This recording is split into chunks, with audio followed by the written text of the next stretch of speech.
मौसम से जुड़ी जानकारी और लाइव मौसम खबरों के लिए हमारे YouTube चैनल को सब्सक्राइब करें और बेल आइकॉन दबाकर हर अपडेट पर रखें नजर। नमस्ते दोस्तों, मेरा नाम महेश पलावत है। आपका स्वागत है स्काईमेट वेदर में। मैंने कल एक वीडियो बनाया था जिसमें जो अल नीनो के बारे में डिस्कस किया था और उसका भारतीय मानसून पर क्या असर रहेगा ये भी बताया था। लेकिन कई भाई बहन ऐसे हैं जिनको वो पूरी तरह समझ में नहीं आया और उनको ये थोड़ा सा कंफ्यूजन हो रहा था कि जो यानी कि कहीं तापमान गिर रहे हैं, पूर्वी प्रशांत भूमध्य रेखीय प्रशांत महासागर में बढ़ रहे हैं और पश्चिमी प्रशांत महासागर में गिर रहे हैं, उसका क्या असर होने वाला है। तो एक सिंपल लैंग्वेज में आपको बताना चाहूंगा, जब लानीना होता है तो मानसून हमारा अच्छा होता है। तो ये 2020, 21 और 22 में लानीना था जिससे कि मानसून अच्छा रहा। अब ये धीरे धीरे अल नीनो की तरफ आ रहा है। जब अल नीनो होता है तो मानसून में दिक्कत आती है और मानसून सामान्य से कम होने की संभावना काफी ज्यादा बढ़ जाती है।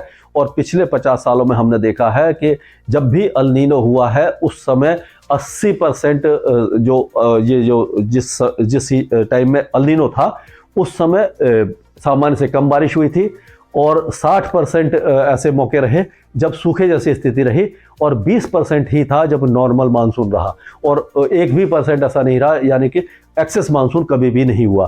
तो इसलिए हम कह रहे हैं कि जो 2023 का ये जो अब मानसून आने वाला है 1 जून से 30 सितंबर का, उसमें थोड़ी सी बारिश में कमी हो सकती है। लेकिन अभी से ये पूरी तरह हम आकलन नहीं कर पा रहे हैं और कोई भी इंटरनेशनल मॉडल इतना सटीक नहीं होता। जब अप्रैल का महीना आएगा तब मैं आपको पूरी तरह से इसके बारे में और डिटेल में बता पाऊंगा। तो यानी कुल मिलाकर यह है कि अल नीनो में मानसून खराब होता है और लानीना में मानसून अच्छा होता है। पिछले 3 सालों में लानीना था, मानसून अच्छा था। अब अल नीनो की तरफ जा रहा है जो समुद्र का तापमान है, तो हो सकता है कि मानसून में दिक्कत आए। ये मतलब उसका एक तरह से सार था उस वीडियो का। तो अब हम चलते हैं दक्षिण भारत से, शुरुआत करते हैं इस वीडियो की। तो जो डिप्रेशन था वो श्रीलंका को पार करके कोमरिन एरिया में आ गया है। कोमरिन एरिया है और गल्फ ऑफ मन्नार ये होता है जो भारत और श्रीलंका के बीच की जो जगह है, इसको कहते हैं।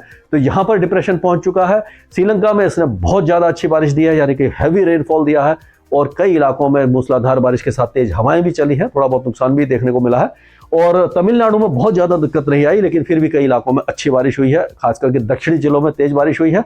और अब ये जो डिप्रेशन है वो आगे की तरफ बढ़ेगा, यानी पश्चिम दक्षिण पश्चिम की तरफ आगे बढ़ता हुआ अरब सागर के ऊपर चला जाएगा और ये एक लो प्रेशर एरिया में यहाँ पर तब्दील हो जाएगा आगे जाकर के। तो अब जो बारिश की गतिविधियां हैं, हम कह सकते हैं कि आज तक की बारिश है और कल से बारिश की गतिविधियां बहुत ज्यादा कमी आएगी। और जो दक्षिणी तमिलनाडु और दक्षिणी केरल है वहां पर अभी भी मध्यम दर्जे की बारिश दर्ज की जा सकती है, लेकिन जो अंदरूनी तमिलनाडु है वहां पर बारिश की गतिविधियां बहुत ज्यादा कमी देखने को मिलेगी। लक्षद्वीप में भी बारिश की संभावना काफी कम है। जो दक्षिणी उसके जो द्वीप समूह है वहां पर होगी और जो मालदीव वगैरह में वहां पर तेज बारिश हो सकती है। और अंडमान और निकोबार द्वीप समूह कोई खास वेदर एक्टिविटी हमें दिखाई नहीं दे रही। और अगर बाकी दक्षिण भारत की बात करें तो तेलंगाना, आंध्र प्रदेश और कर्नाटक और रायलसीमा ये सारे इलाके शुष्क रहेंगे। यहाँ पर मौसमी गतिविधि दिखाई नहीं देने वाली है। तापमान अगले 24 घंटों तक थोड़े से गिर सकते हैं तेलंगाना और आंतरिक कर्नाटका में। उसके बाद जो मिनिमम टेम्परेचर है उसमें बढ़ोतरी दर्ज की जाएगी।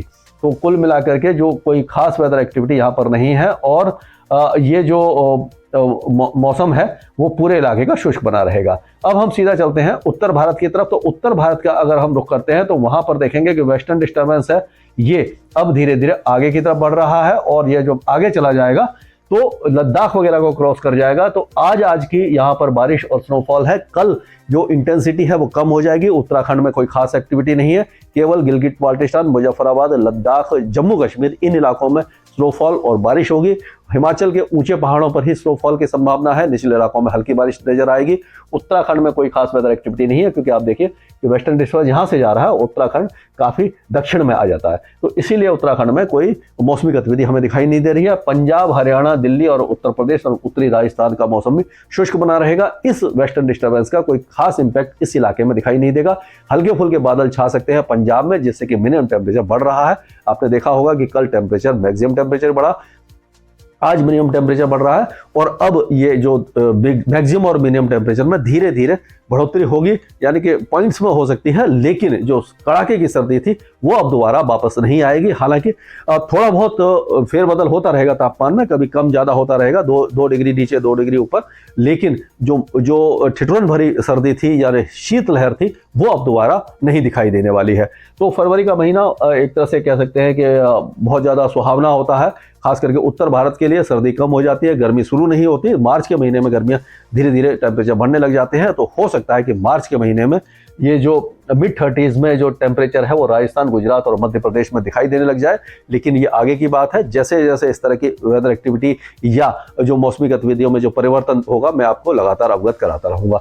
तो ये अभी फिलहाल यहाँ पर कोई भी मौसमी गतिविधि उत्तर भारत में दिखाई नहीं देगी। हवाएं जो है उत्तर पश्चिम दिशा से ही चलती रहेंगी और इनकी रफ्तार अगले 24 से 48 घंटों के दौरान काफ़ी तेज रहेगी। उसके बाद हवाओं की गति कम हो जाएगी। जब हवाओं की गति कम हो जाएगी तो जो सर्दी का जो एहसास दिन में हो रहा है वो कम हो जाएगा और जो टेम्परेचर है वो बढ़ने लग जाएंगे।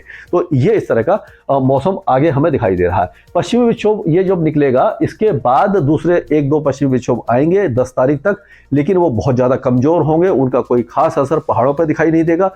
हल्की फुल्की स्नोफॉल ऊंचे पहाड़ों पर और हल्की बारिश ही रहेगी, और उत्तर भारत में इसका कोई भी इम्पैक्ट नहीं होगा।